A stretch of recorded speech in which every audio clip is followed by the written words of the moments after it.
হামাসকে হয়তো এখনো চিনতেই পারেনি নেতানিয়াহুর দেশ। ফিলিস্তিনের গাজায় ইসরায়েলের হামলার পরেও হামাসের মনোবল যেন আরও দৃঢ় হয়েছে। ফিলিস্তিনি স্বাধীনতাকামী সংগঠনটির টানেল মোকাবিলায় রীতিমতো অসহায় হয়ে পড়েছে ইসরায়েলি বাহিনী। ইসরায়েলের সামনে এখন কঠিন চ্যালেঞ্জ রয়েছে, আর সেই দিকেই ইঙ্গিত করলেন খোদ ইসরায়েলি সামরিক বিশ্লেষক আভি আশকেনাজি। এমন অবস্থার মধ্যেও নেতানিয়াহু দিবা স্বপ্ন দেখেন যে হামাস আত্মসমর্পণ করবে। বেনিয়ামিন নেতানিয়াহু যে হামাসকে কম বোঝেন, এটাই তার প্রমাণ।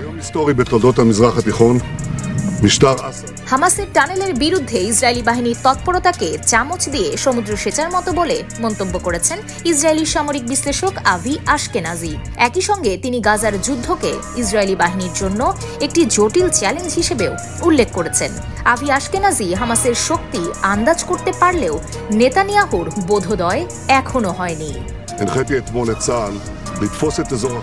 সম্প্রতি ইহুদিবাদী সংবাদ মাধ্যম মা আরিফকে দেওয়া এক সাক্ষাৎকারে আভি বলেছেন, গাজায় এখনো হাজার হাজার সুড়ঙ্গ চিহ্নিত করা যায়নি। আপনি যেখানেই পা রাখবেন সেখানেই একটি সুড়ঙ্গ রয়েছে। প্রাথমিক অনুমানের বিপরীতে হামাস এখনো তাদের যুদ্ধ ক্ষমতা বজায় রেখেছে এবং তাদের বিশাল বাহিনী রয়েছে। রাফা এবং অন্যান্য এলাকায় হামাস শত শত কিংবা সম্ভবত আরও বেশি যোদ্ধাকে সুড়ঙ্গের মাধ্যমে আল মাওয়াসি এলাকায় স্থানান্তরিত করেছে। ইসরায়েলি বিশ্লেষক আরও বলেন, বাস্তবতা হলো যুদ্ধটি বর্তমানে ইসরায়েলি সেনাবাহিনীর জন্য খুবই জটিল। এই সেনাবাহিনী এমন একটি বাহিনীর মুখোমুখি হচ্ছে যারা গেরিলা যুদ্ধে পারদর্শী। আশকেনাজির মতে হামাস যোদ্ধারা সুড়ঙ্গ থেকে বেরিয়ে এসে গুলি চালিয়ে আবার হারিয়ে যায় এবং এ ঘটনা একই দিনে বহুবার ঘটে। এর জন্য ইসরায়েলি সামরিক বাহিনীর সতর্কতা প্রয়োজন। কিন্তু প্রশ্ন হলো, তাদের পক্ষে কি সবসময় সজাগ এবং সতর্ক থাকা সম্ভব? ইসরায়েলি বাহিনীতে যে সৈন্য সংখ্যার ঘাটতি রয়েছে সে কথাও বলেছেন আশকেনাজি। তার মতে সেনাবাহিনীর কাঁধে তাই বোঝা অনেক ভারী।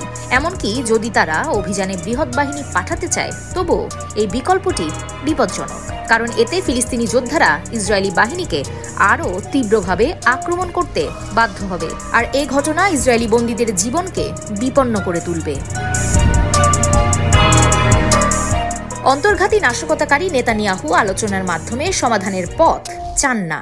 তিনি 2 দফায় হামাসের সঙ্গে চুক্তি করেছেন, কিন্তু একতরফাভাবে নিজেই তা ভেঙে চলছেন। তবুও তিনি চান হামাস মাথা নোয়াবে।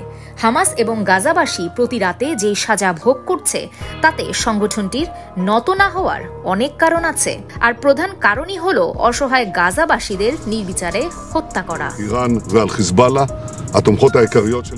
হামাস কিংবা অন্য কোনো প্রতিরোধ গোষ্ঠীকে সাধারণ মানুষের থেকে বিচ্ছিন্ন করা অসম্ভব। এই মানুষদের জন্যই তারা লড়াই করছে। সম্মিলিত দুর্ভোগ যত বাড়ছে ততই নিজেদের ভূমিতে থাকার সম্মিলিত ইচ্ছাও বেড়েই চলছে, যেমনটি দক্ষিণ হেব্রনের নিরস্ত্র কৃষকেরা করেছিলেন। তাই গাজাবাসীদের রক্ষা করতে হামাসও হাল ছাড়বে না।